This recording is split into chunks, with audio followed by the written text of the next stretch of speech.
Hey folks, how y'all doing? Welcome back, an old man in the land of grills. Folks, when you get a new grill, like we got the brand new Z grills here, I tell you what, we've been putting this thing through its paces. You gotta try everything on it. Today we're gonna try pizza. Yeah, some take and bake pizza.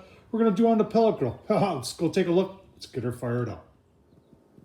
All right, folks, there's our take and bake pizza. I'll tell you what, oh man, here in the Midwest, and I don't know what other part of the country it's in, but it's called Papa Murphy's take and bake pizza. That's all they make is take and bake pizza. It's not like a gas station take and bake, but I love this stuff. And I've showed you before, if you watch Tom Horseman on YouTube, how to take the cardboard off and actually put it on a pizza peel. And I've done it on a stone in the pellet grill. But today, getting a little lazy. So this cardboard is designed to go in the oven, and we're going to cook it that way. 375 is what we're going to put it on, and give you a look-see. All right, folks, let's take a look-see at the pizza. 375 is what we're set at. 370 is what we're reading.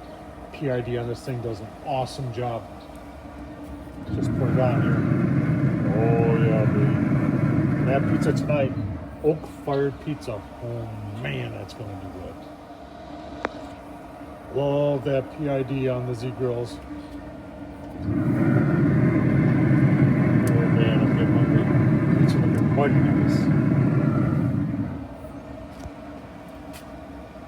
Give you one more look. All right, folks, about 25 minutes. Let's take a quick look. Oh man, browned up really nice. Give you a look, see once it's plated up. Awesome looking pizza on a pellet grill. Huh. The Z grills. All right, folks, that was 25 minutes. Check out Papa Murphy's take and bake pizza. Look at this. No sag. Nice and, nice and brown on, oh man.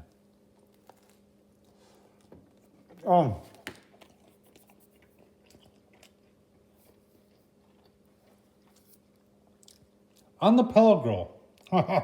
That's amazing. Oak wood, folks. Tom Horseman on YouTube. Thumbs up, leave a comment. And as always, can you do pizza on a pellet grill? Yes, you can.